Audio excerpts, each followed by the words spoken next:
Welcome to Sameera kitchen recipe. మీరు అందరూ బాగాలని మనస్ఫూర్తిగా ఈరోజు చింతపండు పులుసు చెప్పుతున్నాను. చాలా బాగుంటుంది. మనకి చికెన్ బిర్యానీ తిని ఎప్పుడైనా బోరు కొడుతుంది కాబట్టి మనం ఎప్పుడెప్పుడు చేసుకుని తినాలని చాలా బాగుంటుంది. కొద్దిగా లైట్గా చింతపండు, ఒక ఆనియన్, 3 టమాటా పళ్ళు, కొద్దిగా కరివేపాకు తీసుకోవాలా. మనం చింతపండు ఎప్పటికైనా శుభ్రం చేసుకోవాలని దీంట్లో అయినా మన్ను అయినా ఏమైనా జరాసి ఉంటుంది.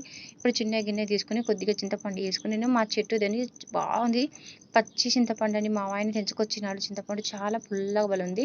ఇలా చింతపండు ఒకసారి మనం శుభ్రం చేసుకున్నాక తగినంత వాటర్ వేసుకొని మన టమాటా పళ్ళు కోసుకుని దీంట్లో కొద్దిగా సాల్ట్ వేసుకోవాలండి. దీంట్లో తగినంత సాల్ట్ వేసుకొని చింతపండు, ఈ టమాటా పళ్ళు 2 చేత్తో మ్యాష్ చేసుకోవాలని బాగా గుజ్జు చేసుకొని ఈ గుజ్జంతా తీసుకోవాలా.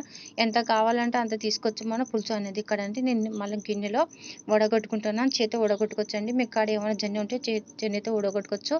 చాలా సూపర్గానే ఉంటుందండి. ఇలా ఎంత పులుసు కావాలంటే అంత తీసుకోవాలండి. కొద్దిగా రెడ్ చిల్లీ వేసుకుంటున్నాను. ఎక్కువ వేసుకోకూడదండి. ఎక్కువ వేస్తే మన పిల్లలు తినరు. కొద్దిగా లైట్గా వేసుకుని ఒకసారి కలుపుకునేగా కొద్దిగా కొత్తిమీర వేసుకుంటే చాలా టేస్ట్ ఉంటుందండి. దీంట్లో పచ్చి ఆనియన్ వేసుకోవాలండి. ఇప్పుడు నేను ఆనియన్ ఒకటి తీసుకున్నాను. మనం ఒక చిన్న సైజు అయినా వేసుకోవచ్చు, పెద్ద సైజు అయినా. తినే వాళ్ళు అయితే ఎక్కువ వేసుకుంటారు, తినే వాళ్ళు అయితే చిన్న సైజు వేసుకొని నేనైతే పెద్ద ఆనియన్ వేసుకుంటున్నాను. సన్నగా కట్ చేసుకోవాలండి. సన్నగా తరుముకున్నాక వేసుకోవాలి. ఆనియన్ వేస్తే చాలా టేస్ట్ ఉంటుందండి. పచ్చి ఆనియన్తో పులుసు చాలా సూపర్గానే ఉంటుంది. ఇప్పుడు నేను తాలింపు పెట్టుకుంటాను. గ్యాస్ ఆన్ చేసుకున్నాక కడాయి పెట్టుకోవాలి. మనం తగినంత ఆయిల్ వేసుకోవాలండి. ఆయిల్తో కొద్దిగా తక్కువనే పడుతుంది మనకి ఇక్కడ అనేది పులుసుకి. ఇప్పుడు జీలకర్ర, ఆవాలు యాడ్ చేసుకుంటున్నాను. కొద్దిగా కరివేపాకు ఎక్కువ పడినది పులుసులో. చాలా కరివేపాకుతోనే టేస్ట్ వస్తుంది మనకి. కరివేపాకు వేసుకోవాలా. 2 రెమ్మలు కరివేపాకు వేసుకుంటున్నాను.